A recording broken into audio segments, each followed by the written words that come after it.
This is CS Divesh Goyal, practicing company secretary from Delhi. So in our last videos, we have discussed so many things about the MCA V3 version. In this video, we are specifically going to discuss about the DIR3 KYC. As we know, DIR3 KYC की due date है 30th September 2022. Every person having the DIN required to file his or her DIR3 KYC till 30th September. If they fail to file KYC till 30th September, then after that they have to pay additional fees of 5,000 per DIN. So now the thing, how to file DIR3 KYC. First thing, as we know, 9 form of the Companies Act has been transferred from the MCA V2 version to the MCA V3 version. So MCA V2 version से V3 में transfer करने से क्या हुआ कि अब अगर आपको DIR3 KYC फाइल करना है तो आपको MCA V3 पे लॉगिन करना पड़ेगा। मैं आपको प्रैक्टिकली दिखाता हूँ। मैंने आपको लास्ट वीडियो में सिखाया कि MCA की साइट पे कैसे लॉगिन करते हैं, कैसे आईडी क्रिएट करते हैं। सो आपको MCA की साइट पे अपनी आईडी क्रिएट करनी पड़ेगी।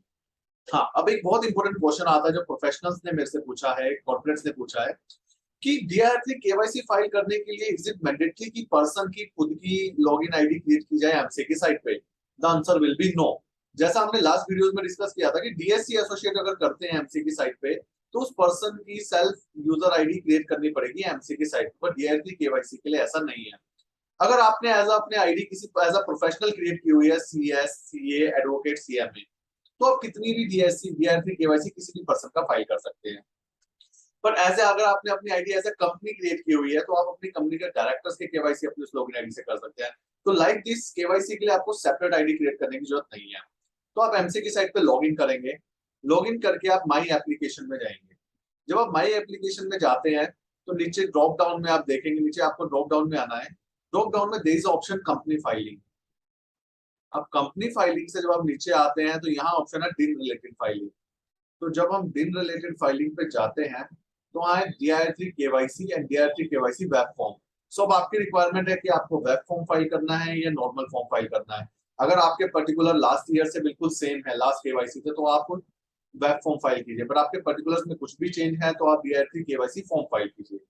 फर्दर अगर आप पहली बार KYC करवा रहे हैं, आज तक अगर DIR3 KYC नहीं फाइल किया है तो आपको फॉर्म ही फाइल करना पड़ेगा, वेब KYC पे नहीं जा सकते हो। मैंने यहाँ DIR3 KYC फॉर्म पे क्लिक किया, यहाँ कंप्लीट फॉर्म ओपन हो गया है। डिन नंबर मेंशन करेंगे, नेम आ जाएगा। देन आपको ऑल द डिटेल यहाँ पे मेंशन करनी पड़ेगी। पैन नंबर वेरीफाई करना पड़ेगा, Aadhaar number, passport number, mobile number आप जब मेंशन करेंगे तो आपको सेंड OTP पे क्लिक करना पड़ेगा और वेरीफाई करना पड़ेगा OTP डाल के। Same with the email ID डालेंगे, send OTP then verify.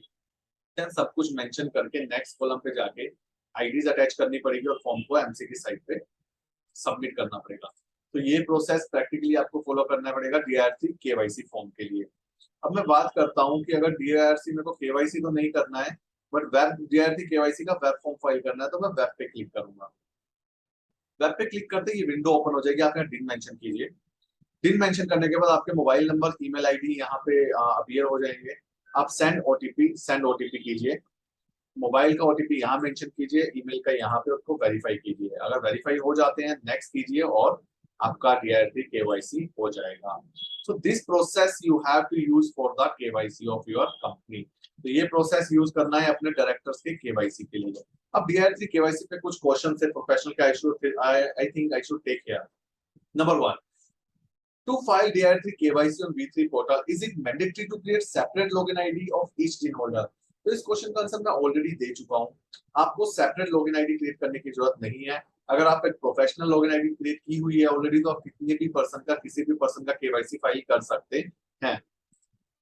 Next question, if any DIN holder has already filed his DIR3 KYC in V2 portal before 1st September, whether such person required to file their KYC again for V3 portal? The answer will be no. इस साल के लिए अगर आप already KYC file कर चुके हैं तो अब आपको दोबारा V3 पोर्टल पे इस साल नहीं करना है। Next question, whether challan will be generated on filing of DIR3 web KYC? Definitely challan will be generated for the same. Next, if a person having DIN but not holding directorship in any company, does he require to file KYC? The answer will be yes. Doesn't matter कि आप अपने DIN से कहीं पे director या designated partner है या नहीं। अगर आपके पास DIN है तो आपको DIR3 KYC फाइल करना ही पड़ेगा। So this is all about how to file DIR3 KYC and what are the issues are there. अगर इसके बाद भी, इस वीडियो के बाद भी अगर आपके माइंड में कोई क्वेश्चन है, कोई क्वेरी है DIR3 KYC से, आप चैट बॉक्स में मेंशन कीजिए। I will try my best to answer those queries. अगर आपको वीडियोस पसंद आई है तो प्लीज लाइक कीजिए, सब्सक्राइब कीजिए, अपने सर्कल में शेयर कीजिए, so everyone can take the benefit from the same. Thank you so much.